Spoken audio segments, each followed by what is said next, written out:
Hai, konnichiwa minasang. Jadi barusan saya baru mensetsu untuk perhotelan di Wakayama. Tolong doain mudah-mudahan ini rezeki saya ya. Hoki. Ini kalau saya sampai lulus alhamdulillah banget. Nah, oke. Sekarang baru bikin lagi video ya kemarin soalnya agak depresi juga. Terus persiapan juga mensetsu. Jadi belum sempat bikin. Nah, sekarang udah nyantai. Saya sekarang mau share mensetsu di Watari kemarin untuk pertanian Nagano ya, check it out. Nah, jadi Watari ini butuh banyak banget 100 orang lah untuk dikirim ke Nagano pertanian. Nah, kemarin saya itu yang wawancara itu 27 orang, tapi 2 orang mundur, 9 orang gagal. Jadi yang keterima ya hitung sendiri. Nah, ini untuk teman-teman tipsnya selain mempersiapkan untuk mensetsu, ini saya kasih gambaran dulu lokasinya biar teman-teman nggak ada kendala di lapangan gitu ya. Untuk teman-teman yang di luar kota, khususnya yang jauh-jauh, kemarin juga ada yang dari Madiun, ada yang dari Bengkulu gitu. Ini tolong jangan mepet banget ke waktu hari H-nya. Soalnya kayak kemarin gitu teman yang dari Madiun itu dia nyampe Bekasinya itu subuh, tidur dulu di pom bensin bentar, baru juga sarapan 2 biji gorengan udah langsung dipanggil ngumpul kan untuk psikotes awalnya gitu. Jadi kasihan banget, udah psikotes sekitar jam berapa ya, beres-beres psikotes itu sekitar jam 11 siang lah, itu langsung tes fisik, belum sarapan, udah capek perjalanan gitu. Ini tolong jangan mepet banget gitu. Jadi usahakan H-1 udah ada di dekat sekitar Watari. Nah, sebenarnya Watari juga nyediain kosan yang per hari itu 50.000, tapi kebetulan kemarin penuh sama anak pemagang gitu. Jadi untuk alternatifnya disaranin booking lewat Red Doors kemarin itu. Rate-nya sekitar 100 sampai 140.000 di Red Doors yang kemarin saya tanya-tanya. Nah, alternatif lainnya ada yang kosan harian tapi dia nggak bisa booking gitu, harus langsung walk in langsung hari itu, langsung deal kayak gitu. Ya di sekitar itulah, coba dicari nanti di Google Map juga ada keluar. Nah, yang ketiga itu yang paling hemat menurut saya, itu bisa di masjid.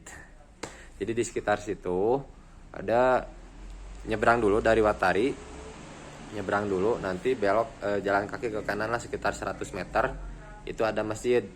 Nah, terus kan di samping masjidnya itu ada gerobak ini yang jualan kopi, nah warkop lah. Coba nu tanya ke si mamangnya, ini ada merbotnya enggak, saya mau ngasih sumbangan, terus sekalian mau minta izin nginep di sini sekitar 2 malam bisa enggak gitu. Soalnya ya toilet ada gitu kan, bisa mandi di situ.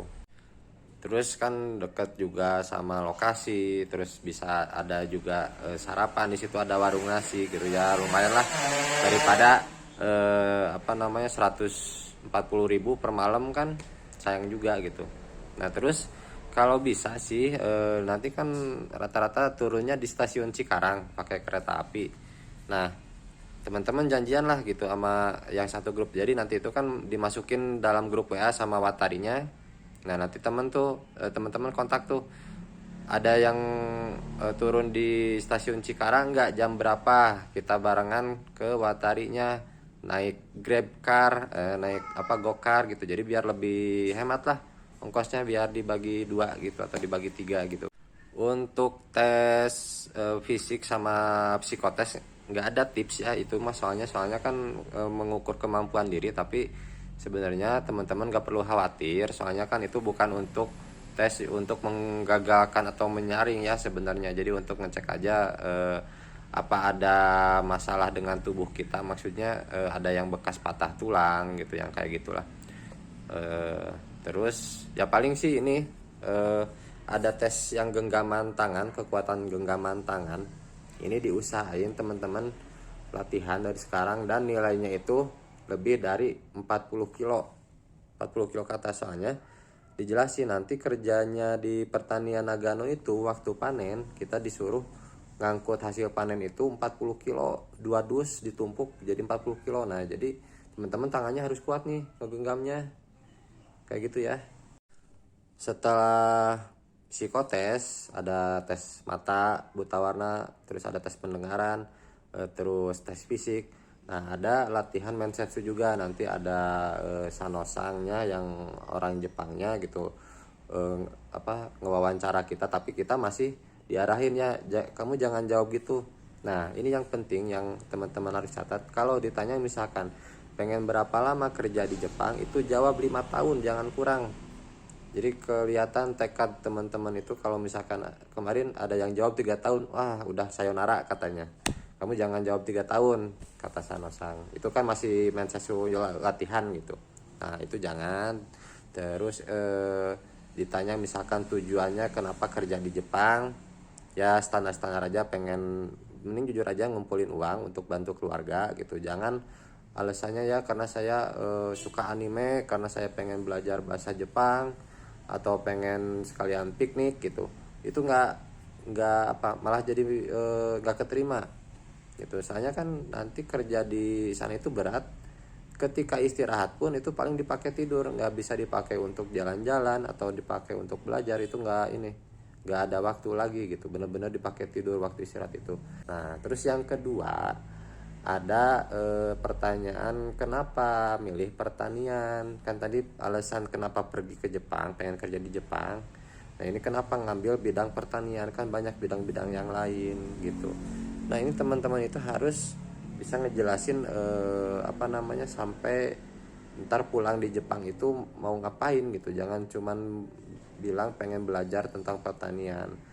Jadi bilang aja, karena kalau menurut saya gitu yang standar yang aman, bilang aja karena saya punya pengalaman di bidang pertanian gitu, karena sudah familiar ngebantu orang tua misalkan kayak gitu. Itu lebih bisa diterima ya. Terus buat teman-teman yang dari luar kota nih, bener-bener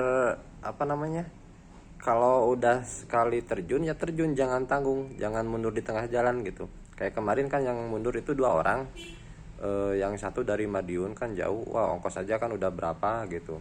Terus ada yang dari Jogja. Nah mereka itu mundur karena istilahnya bukan ditakutin ya. Jadi kalau misalkan ada penyakit riwayat sakit pinggang enggak gitu, kalau misalkan ada, mending berhenti dari sekarang. Takutnya nanti pas di sana kerja berat, kumat, nanti minta pulang.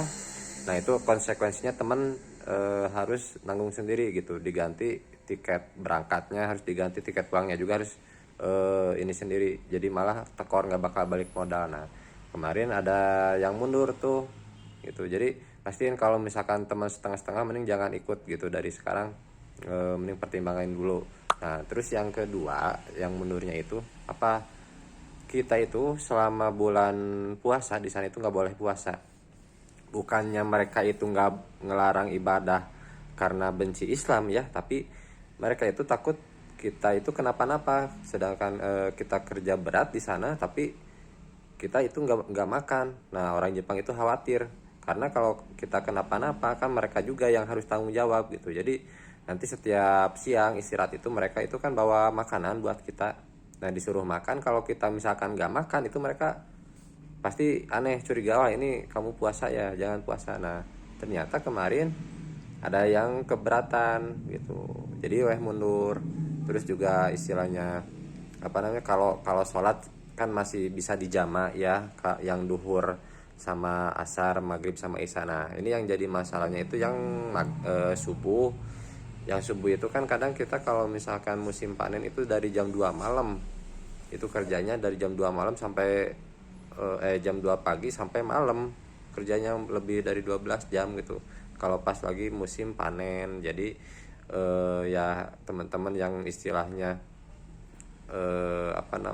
kira-kira tetap pengen puasa atau tetap pengen sholat subuh, nggak mau ninggalin sholat, ya mending jangan ikut gitu. Mending daripada buang-buang waktu, buang-buang duit ongkos, mending jangan ikut ya. Itu aja. Oh ya, terus teman-teman yang pengen latihan kaiwa, add saya ya, follow ya. Nanti kalau misalkan kebetulan saya live, kita latihan kaiwa bareng yang sama-sama masih belajar sih, sama-sama belum terlalu jago ya itunya. bahasa Jepangnya kayuanya ya. Tolong di add ya. Makasih.